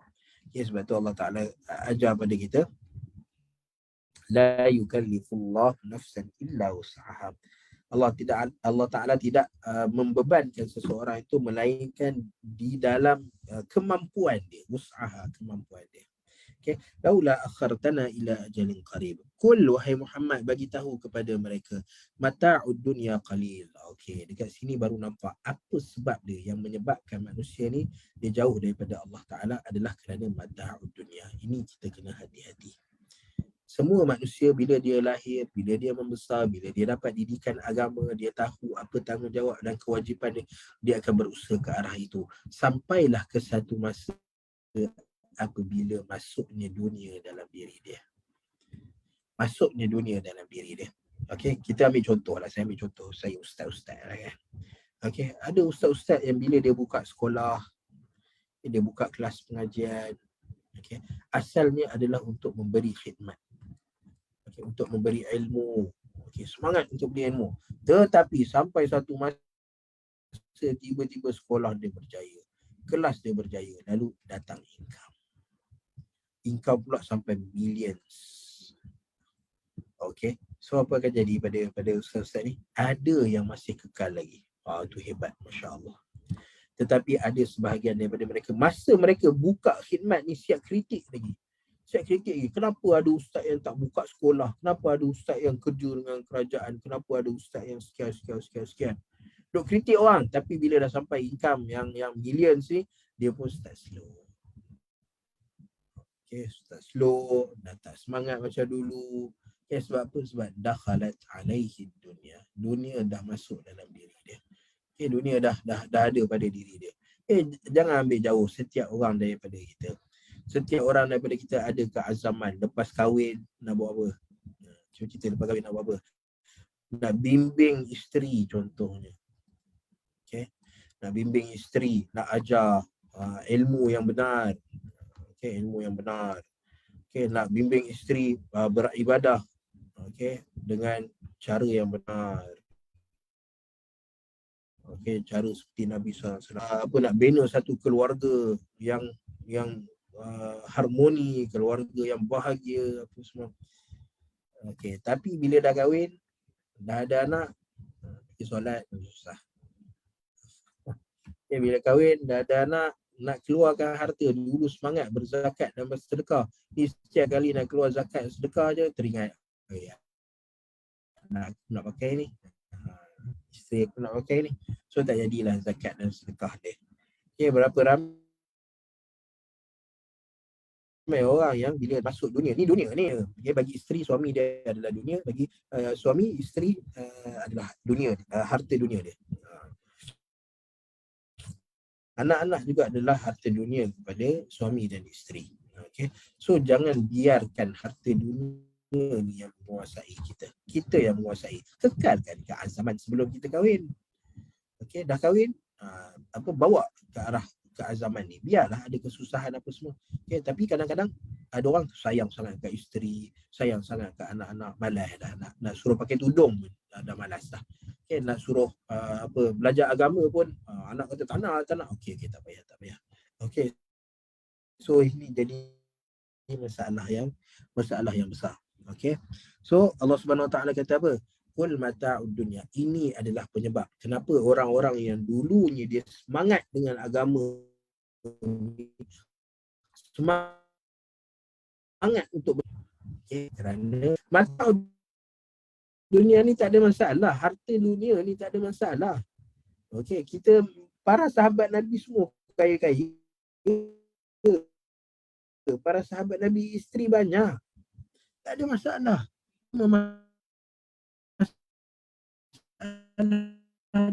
Dia adalah apa? Tinggalkan akhirat. Okey, harta dunia ni, perhiasan dunia ni adalah benda yang qalil, benda yang sangat sedikit berbanding dengan apa yang Allah Ta'ala sediakan. Wal akhiratu khairul liman ittaqa. Akhirat tu lebih baik, jauh lebih baik, namun kepada sesiapa yang bertakwa kepada Allah Subhanahu Wa Ta'ala. Siapa yang memilih jalan ketaatan, siapa yang pilih jalan untuk mendapat keredaan Allah Subhanahu Wa Ta'ala, maka khairun, dia akan berusaha untuk mendapatkan akhirat. Okay. So ada harta, tapi harta dia macam mana para sahabat guna, infakkan harta di jalan Allah Ta'ala. Dia ada anak dan isteri, tapi dia berkorban untuk agama. Jadi seorang yang korbankan harta untuk agama. Anak-anak dia diberi didikan agama. Okay. Nak bagi, dan abaikan didikan agama. Jangan abaikan matlamat hidup dia adalah untuk Allah Subhanahu Wa Ta'ala. Jangan abaikan bahawa benda yang kita kena terap pada mereka adalah syurga dan neraka, pahala dan dosa. Ini benda yang paling utama. Wala tuzlamu nafatila. Kalau sampai dekat akhirat kelak, kamu tidak akan dizalimi. Maksudnya kita akan dapat balasan dekat akhirat. Kita menjadi orang yang bertakwa, maka takwa, hasil takwa itulah kita dapat dekat akhirat. Okay, kita jadi orang yang dahulunya semangat, kemudian hilangnya semangat dalam agama, maka itulah hasil yang kita akan dapat. Sebab tu kita berhati-hati. berhati-hati, maksud berhati-hati adalah waktu kita tengah semangat dan kita, kita tengah dalam keadaan berperang dengan musuh, semangat dengan menentang musuh. Tiba-tiba musuh offer 1 juta, jangan berjihad di jalan Allah Ta'ala. Ramai yang berkorban dekat situ. So kita berhati-hati. Orang ni dia tak takut mati. Dia tak takut mati, dia berani, dia ada semua, tapi kerana masuk dunia menyebabkan jadi kita akan tengok apa sebab dia turun ayat ni. Siapa dia di kalangan, apa yang berlaku Nabi SAW sampai pada surah An-Nisa ini. Jadi insya-Allah kita break dekat sini dulu. Oh ya. Kenapa lah? Memang tersangkut teruk. Nanti saya tengok. Saya minta tadi nak nak record ni. Nanti saya tengok dekat Facebook balik insya-Allah. Tenggelam timbul Allahu Akbar. So sedih lah dengar, bila dengar tu dia sedih lah. Jadi sebelum kita tangguhkan perkongsian petang ni, saya nak buka untuk soalan. Siapa ada soalan, kita boleh berkongsi. Siapa ada tambahan, boleh berkongsi. Ada siapa? Ada soalan? Tak ada? Tak ada, insya-Allah kita boleh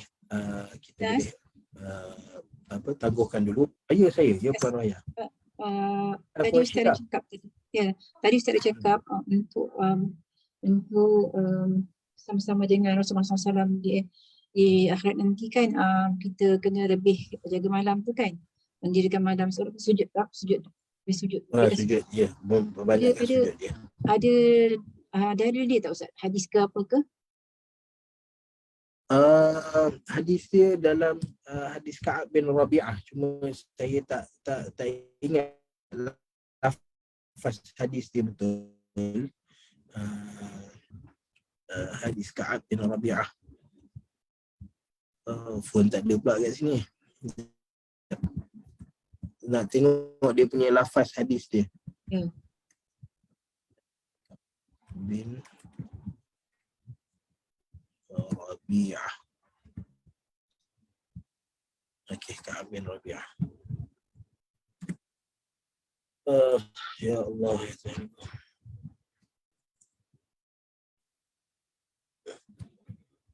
Rabi'ah bin Ka'ab, bukan Ka'ab bin Rabi'ah. Dia tak ada lah kat sini. Sebab tu saya punya laptop ni dia tak ada tulisan Arab, dia lambat sikit. Nanti saya bagi semula dia punya lafaz. Terima kasih Ustaz. Boleh. Lafaz suruh ini ala nafsika bikasratis sujud. Tapi suara bertanya clear pula. Maksudnya saya punya line ni ada problem. Ya betul Ustaz. Ustaz tak apa baik ini. Itulah saya minta maaf banyak. Tak tahu pasal apa. Line ni line biasa tapi dia tak ni. Mungkin sebab gelap ni pun lagi satu. Allah. Baik, Puan Syida, saya akan kongsikan. Kat mana saya nak kongsikan? Mungkin dekat dalam Facebook nanti kot. Boleh juga Ustaz share kat Facebook, nanti saya buat kat situ nanti.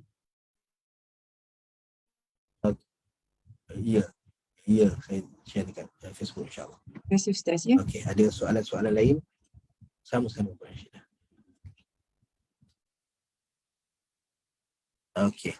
Baik, ada soalan lain? Tak ada. Kalau tak ada, insya-Allah kita boleh tangguhkan dulu perkongsian kita pada petang ini. Apa yang baik tu daripada Allah Subhanahu Wa Taala, yang buruk tu daripada kekurangan dan kelemahan diri saya sendiri, dan saya memohon banyak kemaafan kerana lain yang tak berapa baik, yang saya pun tak tahu apa sebab dan puncanya. Sebab biasa share dengan anak-anak kelas pun dia tapi petang ni mungkin ada sebab lain yang tak dijangka. Jadi insya-Allah kita tangguhkan dulu perkongsian kita pada petang ini. Apa yang baik itu daripada Allah Ta'ala, yang buruk itu daripada kekurangan dan kelemahan diri saya sendiri. Bihamdika asyhadu an la ilaha illa anta astaghfiruka wa atubu ilaik. Wa sallallahu ala nabiyyina Muhammad wa ala alihi wa ashabihi ajma'in. Walhamdulillahi rabbil alamin. Kita jumpa lagi pada minggu hadapan insya-Allah. Assalamualaikum warahmatullahi wabarakatuh. Assalamualaikum warahmatullahi wabarakatuh. Terima kasih Ustaz. Sama-sama Cik Zulia.